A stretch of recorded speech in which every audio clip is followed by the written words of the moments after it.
Yeah. Not as nasty as Milk's, but it'll do. Heart of Tarask! This eggs nice and sharp.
Welcome back everyone to hate this game, but yeah, I did not.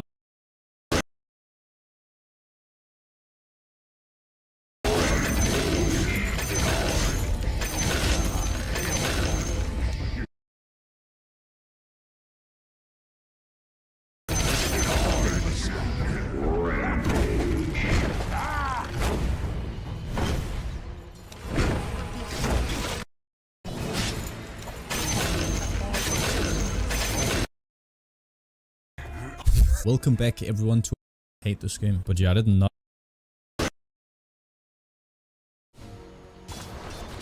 Can all give me try.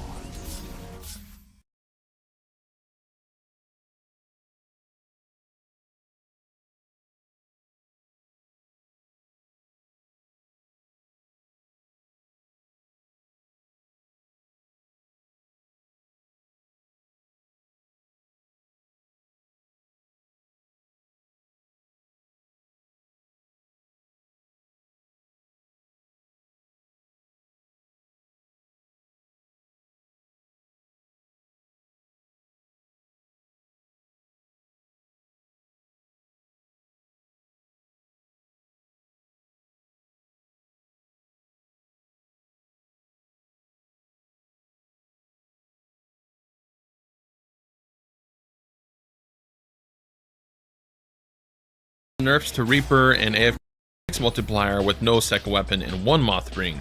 But here, by just adding a triple Nellic weapon, you have that whole kind of throw you off the edge sometimes, so be careful there. But you'll enter the Umbral, and up the stairs is an annoying Fire Witch mark. I get around 70k with 2 Moth Rings. So yeah, lots of XP. Not that I need to level up anymore, but yeah.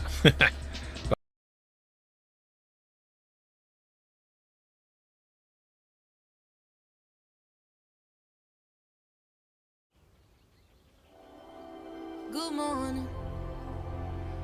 Mother Nature painted the sky for us this dawning. She took some crimson reds and mixed them into oranges.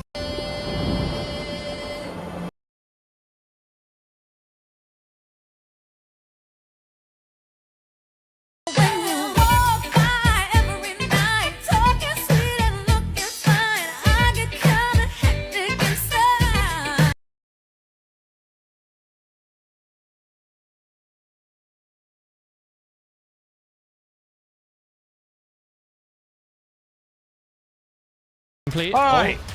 Demonic rituals complete. Oh!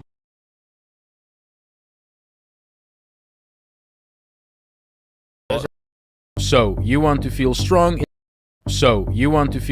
in the very first few hours of your Lords of the Fallen playthrough without having spoilers being shoved into your face? Good, you have come to hidden or sneaky paths and also a few rest bridge where you're not here and where you can this thing, which is highly advised to make sure to keep upgrading it and thus frequently revisit the Skyrest Bridge to do so. To upgrade your healing flask with the extra difficult name, you'll need saintly quintessences, which you can extract by soul flaying these type of ugly creatures. You find one in the tutorial area, so right from the get, just simply talk to Pita. However, you might just multiply in Umbral only and give you additional power in Umbral mode.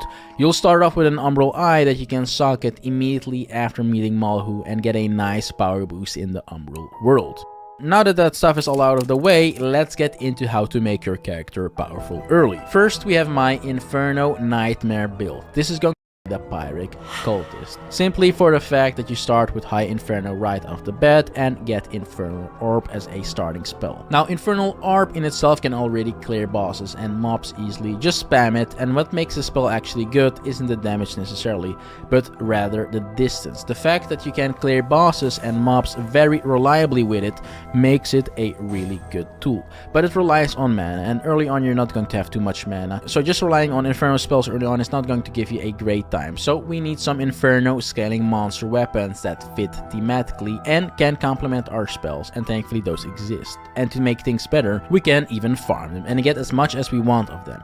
Nonetheless, in pretty much the way we'll be wielding leaving end of these guys, they're going to one-shot you and just completely destroy you if they get the hits in. So we need to get their weapons as soon as possible. Kill them till you get 2 of their weapons. The drop rate is pretty good on these weapons. I got like 2 raw Mangler's axes really quickly, so just farm and make sure you get them. Now initially, if you just use one, it's nothing, hence the name of the build. The attack speed is incredibly fast and you can just mass murder everything, literally. Damage over time mechanic, and it will make really good is a recipe for a great time. The weapons also have a really good heavy charge dual wielding attack that can stagger some of the more difficult enemies easily and give you all the control you need in combat.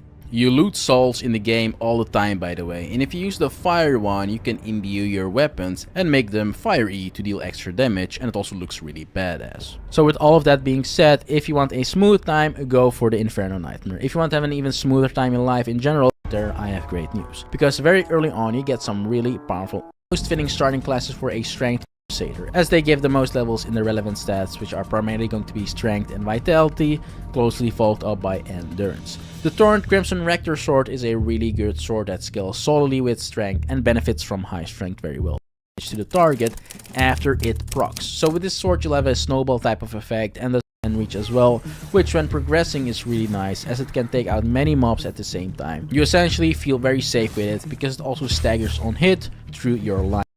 Complete domination. All things considered, I do highly recommend this. You will get to very early on to get it. Shotty. Then the Faithful Bludgeon is a great strength weapon as well. It has a higher strength requirement, however, Torrent Crimson Rector Sword at the same time. If you're and it's also more hidden compared to the Torrent Crimson when the platform is right below you. You will accordingly see a lootable item, and it's none other than the Faithful Bludgeon. And this weapon is a real beast. It has a good range, it has a good charge, it has a good sweep, and everything you hit with it will be one-shotted pretty much instantly if you charge up your attacks. So it gives you a lot of power in that sense. It's what the Giant Crusher is essentially in Elden Ring, and just the I want to smash everything weapon of this game. If you want to go strength in this game, that is a very solid choice, and you really can't go wrong with it. If you're going with a strength or agility based character and thus don't have spells to deal with things in the distance, I would highly recommend you to pick up the Bloody Hatchet, which is also near the Sanctuary Vestige. It's however hidden behind a bunch of destroyable boxes and such, so you can again miss it. The Bloody Hatchet is just really solid damage and provides you a good ranged option for when you want to deal with enemies in the distance. Keep in mind, ammunition in this game is infinite, in the sense that your bar replenishes every time you rest, and you are bombarded with the ammunition pouches in the game that refill your ammunition as well. So these ranged options supplement your melee builds very well, and you definitely want to incorporate them. Next, we have the Preacher of Death build, our Radiance based build. The best starting class for this one is going to be the Orient Preacher, just for the high Radiance levels. So if you're looking at lucky paws plus that vigor that they want them to mess up your farming just now, there's an area for enemies to drop into their death. Yeah, this can definitely be done in almost any situation, but this is of course the earliest. The Preacher of Death build, our Radiance based on many mobs at the same time. You essentially feel very safe with it because it also staggers on hit through your line. Complete domination. All things considered, I do highly recommend it. You will get to very early on to get it. Shotty. Then the